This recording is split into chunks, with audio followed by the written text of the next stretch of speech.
Honda delayed properly severing its ties to Formula 1 for so long after quitting, it's now officially returning before it ever left. The recently announced Aston Martin deal for 2026 concludes a saga that has been particularly silly even in the context of Honda's on-again, off-again F1 history. So let's get into the U-turn, the problems it's caused along the way, why it's upset Max Verstappen, and what we think is the real reason for this change of heart. We've covered Honda's situation in depth over the last few years, but before we go any further, let's do a quick crash course in how it got here. Deep breath. Honda's public announcement in October 2020 that it would be leaving F1 at the end of 2021 turned into agreeing to supply Red Bull for 4 seasons after its formal exit, to getting its stickers back on the cars and name back on the entry list after just a few months out of F1, to considering a 2026 project after all and registering its interest with the FIA, to missing out on continuing with Red Bull for 2026, to finally 2 years and 7 months after announcing its exit and never actually leaving, confirming a fresh partnership with a different team. It's as strange and drawn out as it sounds. Even Max Verstappen, Honda's adopted son in its Red Bull era that started in 2019, sounds a little confused and annoyed by the sequence of events. That's because Red Bull has to watch its current engine partner Honda join a rival team, having had to try to work out an alternative future of its own because Honda wasn't meant to be around in 2026 and beyond.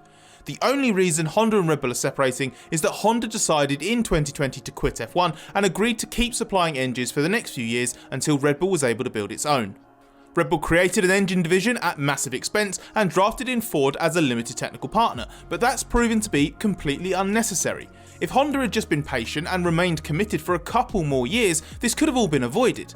In Monaco, a slightly bemused Verstappen essentially called Honda out for making Red Bull take drastic action only to change its mind anyway, repeatedly calling it a bit of a shame. Verstappen is losing a big plus point of the current package, and now he knows 100% it could have been avoided if Honda had acted differently. Any competitive individual is going to be annoyed by this. Verstappen would have loved to keep working with Honda and still only really has nice things to say about the Japanese manufacturer.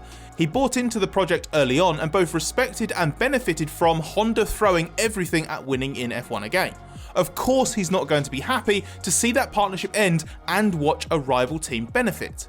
Asked about Verstappen's comments, Red Bull team principal Christian Horner admitted that Red Bull wouldn't have committed to its own expensive engine program had it known Honda would commit to the 2026 rules after all. But he believes Red Bull should be grateful that Honda pushed it into this move because of the long-term benefits brought by doing its own power units in ensuring maximum integration of chassis and engine, and also controlling its engine future instead of being dependent on external partners. Regardless of what potential Red Bull sees in its own engine plans with Ford, it's risky switching from a known quantity to a brand new project. Verstappen's teammate Sergio Perez summed this up perfectly when he said he doesn't know what to expect from Red Bull and Ford, whereas Honda and Aston Martin will be one of the most powerful combinations in F1. Honda's justification to quit in October 2020 was that it needed to redirect resources to carbon neutral activities in its automotive division, which had fallen behind rivals in electrification. Now it claims that carbon neutral goal can be supported by an F1 engine program because of the sustainable fuels and increased electrification that are part of F1's 2026 engine rules. But why was the Red Bull partnership not salvageable once Honda's interest was revived, and what's really got to deal with Aston Martin over the line instead? Well, first let's scrutinise Honda's official rationale. Current Honda CEO Toshihiro Mibe has argued that Honda tangibly benefited from having its F1 resources directed towards other automotive projects over the last year or so. But that would seem a very short timescale to have properly addressed the situation as it was made out in October 2020. The reasoning also doesn't take into account the fact that F1's net zero carbon plan, which laid out the vision to get to 100% sustainable fuels, was announced in November 2019, or the fact that plans for 50% electric power units were being talked about openly in F1 by early 2020. In short, nothing's actually changed, and the reasons to have an F1 project in 2026 are no more solid now than they were 2.5 years ago. Honda just took a very short-term view, as it was spending a lot of money and not winning, so it wanted out.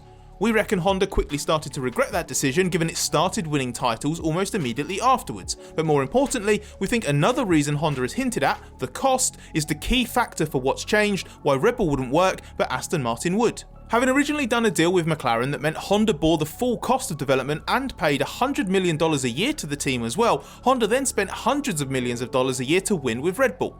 These eye-watering figures were clearly not sustainable. Mibe made it very clear that Honda will not be making unlimited investments like it did in the past, and there are two reasons to believe him. First, there's the new F1 engine manufacturer cost cap for 2026, which is already being phased in for capital expenditure. Second, it's been implied that Honda will not be funding this entirely by itself. Mibe said that Aston Martin came with a passionate offer and their determination to win whatever it costs, that Honda is not adding investment to the company by returning to F1, and there will be no negative impact on other businesses. Reading between the lines, we think Aston Martin is making a big contribution, and one suggestion we've heard is that it could be close to $100 million a year, so this deal for Honda is almost an inverse of the original one it did with McLaren. Given the vast investment put into the Aston Martin project already, and the resources of the likes of team partner Aramco, which will work on the new 2026 fuel with Honda, it's easy to imagine an element of financial support being a cornerstone of this deal. That would also make it a very different arrangement to the one Red Bull had before, and what was on the table for Red Bull and Honda to keep working together in 2026 after all. At one stage last year, after Red Bull's talks with Porsche collapsed, Honda and Red Bull looked in a good position for 2026. But they couldn't settle on common ground, with Red Bull pursuing a deal with Ford instead, looking for a financial contribution and assistance on the hybrid side of its in-house engine. So Honda looked for alternatives itself and found a great offer elsewhere. It's not surprising at all that the way this has played out has left Verstappen and probably others at Red Bull quite annoyed. It also paints a rather foolish and short-sighted image of Honda, but what really matters now is the potential complications it's imposed on the 2026 project. The Aston Martin deal, following directly from the conclusion of the Red Bull partnership, will only further the view many hold that Honda's F1 exit was anything but. With the 2026 programme confirmed, it just moves from one project to the next, like Mercedes, Ferrari and Renault will. But that's not the case. Honda did keep developing the engine until March 2022, when the engine freeze until 2025 started. Since then, it's had a much smaller F1 setup, just enough to satisfy the Red Bull supply deal, with a lot of F1 engineers in Sakura transferred to carbon neutrality projects elsewhere in the company. Honda at least didn't withdraw completely, because a small group was retained to work on the 2026 rules as it stayed engaged in discussions over the next set of regulations. That will certainly have mitigated the situation, but whatever initial development work or research has been done so far on the engine, electrification and fuel side are small individual projects that need to be consolidated as Honda maps out its exact development structure. It just doesn't feel quite as mature as the programs it will be going up against. The other three incumbent manufacturers already have dedicated working groups on 2026, and the newcomers expect to have test engines running this year. Audi's been fully focused on its 2026 project since last summer, with Red Bull scaling up its powertrains facility for even longer and adding Ford into the mix earlier this year. To give Honda the benefit of the doubt, it does have time to address any issues and ensure it doesn't regret the year it spent unpicking its previous decision and the last few months it's dithered over fully committing again. However long it was, a year, less than that, more than that, there was a period in which Honda was in limbo and not working in the way that it needed to. The question is how much of a deficit set in and whether it can be fully overcome, so that Honda creates an engine for 2026 that's as good and as effective as the one it presently enjoys. If Honda achieves that, then its actions will have set the stage for Aston Martin to take on Honda's current partner Red Bull and potentially win, which would add a further final twist to an already exceptional story.